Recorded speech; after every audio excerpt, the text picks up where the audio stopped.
How to get in incredible shape as a woman in your 30s is easier than you think.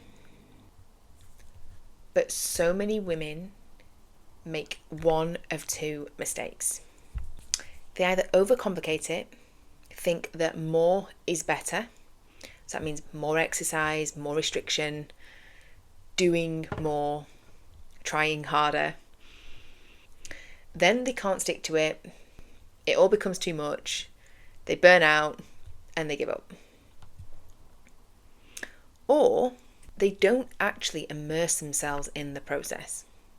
They just see it as following some kind of exercise plan, some kind of diet plan, and that's it.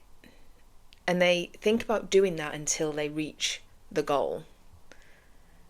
And then it's all forgotten. That's how you then stay in this cycle of constantly starting again.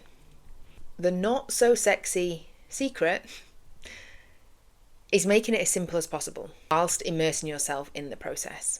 Because you can't just do a little bit of something and expect amazing results. If you're getting average results, it's because you're putting in lukewarm effort. So the really simple framework for getting in great shape and staying in great shape involves these three things: training, not exercising, eating to fuel performance, and recovery and emotional management. So the first thing, training, not exercise. Exercise is doing something. And this is what a lot of women think. They think, well, I'm going to the gym, I'm doing the class, I'm going for a run, I'm doing exercise, I'm moving my body, I am working up a sweat, I'm burning calories. And that is the focus. Just on the doing, the ticking of the box.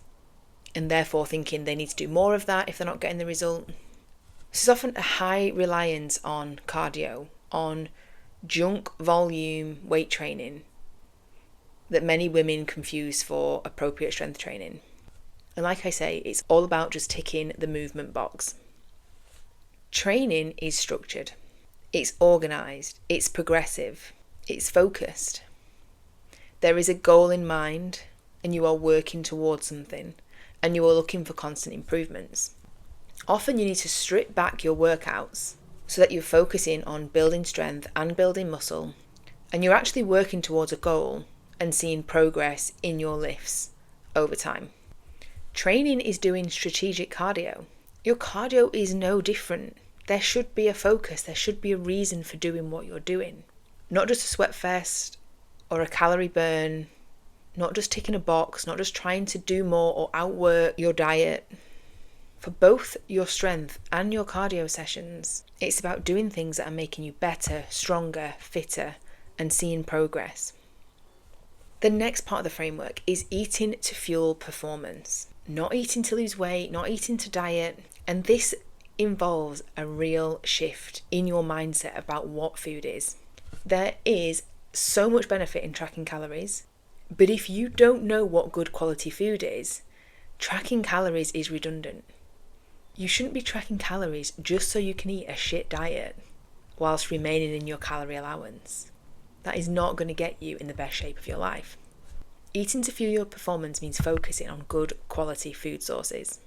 Eating proper protein, not a load of shakes, bars, mousses, high protein products. Carb sources that are optimal around your sessions. Fruit, veggies, complex carbs. And knowing when to have simple carbohydrates. Eating sufficient fat in your diet for hormonal health and satiation. And fundamentally, eating like an adult, not a child at a party. And the final part of the framework is appropriate recovery and emotional management. Doing too much isn't going to be optimal if you're not able to recover. We only have a certain amount of capacity and bandwidth for dealing with life stresses. And exercise is another stress. So if you have a lot going on, your bandwidth is going to be limited. Think about it when you wake up in the morning, think of your ability to manage stress as a large cup of water. As the day goes on, that water is going to get tipped out with general life, stress, work, training.